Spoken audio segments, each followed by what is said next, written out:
बिस्मिल्लाहिर्रहमानिर्रहीम। अस्सलाम वालेकुम नाज़रीन। कहते हैं कि जिस टहनी के ऊपर ज़्यादा फल लगा हुआ हो वो टहनी ज़्यादा झुकी हुई होती है, यानी कि फलदार होती है और झुकी हुई होती है।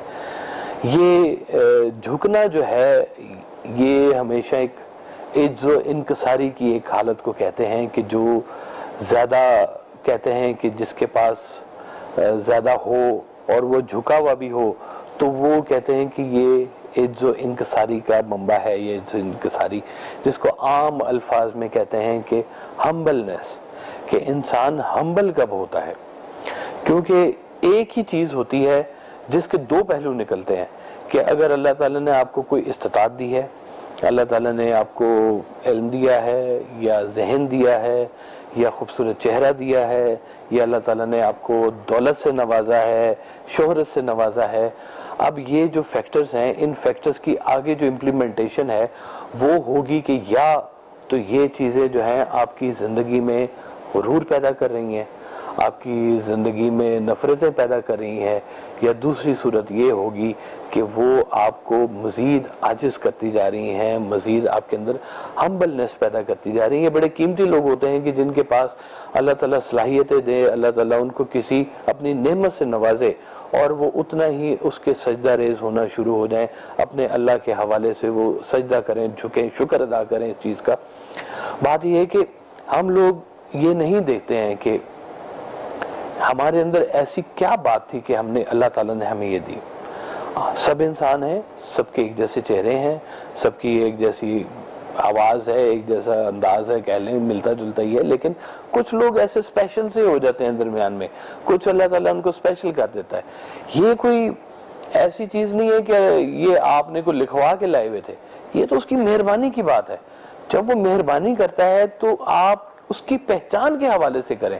क्या हमने ऐसे लोग जिंदगी में नहीं देखे कि जो बहुत करोड़पति अरबपति लोग थे या बहुत शोहरत की बुलंदियों पर कहीं मौजूद थे और उनके रिजल्ट क्या हुए कि गुमनामी के अंधेरे थे और कोई पूछने वाला भी नहीं था, और बड़े बड़े कैसे कैसे जहान थे, कैसे कैसे मीनार थे, और आज उनका कहीं नजर ही नहीं आता कि वो लोग कहाँ चले गए। और उसके बरक्स वो लोग हैं कि जो खामोशी से अपनी अपनी कब्रों में लेटे हुए हैं और लोग जोग दर जोग जाते हैं और वहाँ सलाम पढ़ते हैं, वहाँ पे कुरान पढ़ते हैं, वहाँ पे नमाजें पढ़ते हैं, वहाँ पे उस साहिब कब्र के लिए दुआएं करते हैं। ये वो लोग हैं जिन्होंने ज़िंदगी में इज्जो इनकसारी के ऊपर बहुत ज़्यादा फोकस किया। उन्होंने कहा कि ये हर चीज़ को जो भी उनके पास कामयाबी आई उन्होंने यही कहा कि ये मिन जानिब अल्लाह है। जिन लोगों ने अपनी जिंदगी में अल्लाह की तरफ रुजू रखा उनकी जिंदगी में वाकयात और तरह से होते हैं, और जो इसको अपनी हिम्मत और अपनी ताकत तो आपके कुछ लम्हों का नाम है, उसके बाद तो आपकी हड्डियां भी जवाब दे देंगी, आपका जहन भी बंद होना शुरू हो जाएगा, आपकी बसारत भी कम होनी शुरू हो जाएगी, वो गोशे गुफ्तार भी आपकी कम होना शुरू हो जाएगी। तो फिर क्या करेंगे? तो ये बात समझने वाली है कि हम लोग कितने, आप देखते हैं एक चीज पे गौर करें कि कितने लोग हैं जो बहुत टैलेंटेड हैं, कैसे कैसे आर्टिस्ट लोग हैं, कैसी कैसी सलाहियतों के मालिक लोग हैं, लेकिन उनको कोई अरूज नहीं मिल सका, कैसे कैसे नगीने खाक में रुल गए हैं। और उसके मुकाबले में देखें कि कोई कैपेबिलिटी नहीं थी, कोई ऐसी खास बात नहीं थी, लेकिन वो खास बात थी कि मालिक ने उसको अता कर दिया, चाहे दौलत से या किसी भी चीज से। हमेशा जिन लोगों ने अपने रुजू को इसलिए रखा कि लोग खुश हों, वो मारा गया, क्योंकि लोग खुश नहीं होते।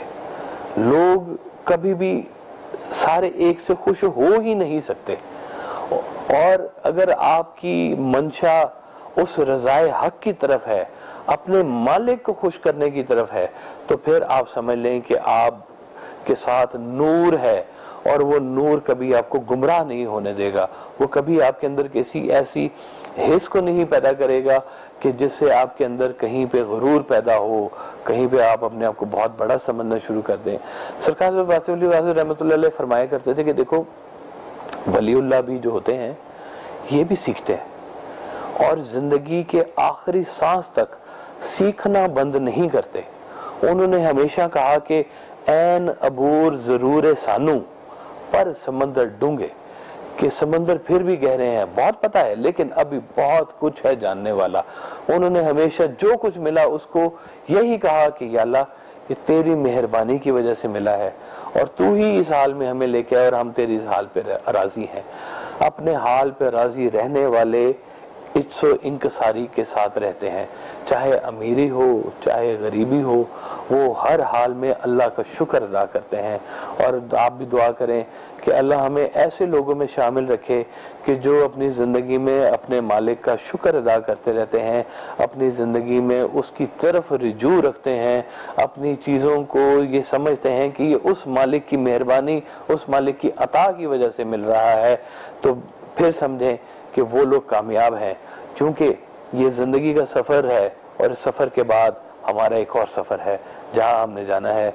अल्लाह सबको खैरियत में रखे और उस सफ़र, अच्छे सफ़र की तरफ अच्छे तरीके से लेके जाए। अल्लाह आप सबको सलामत रखे।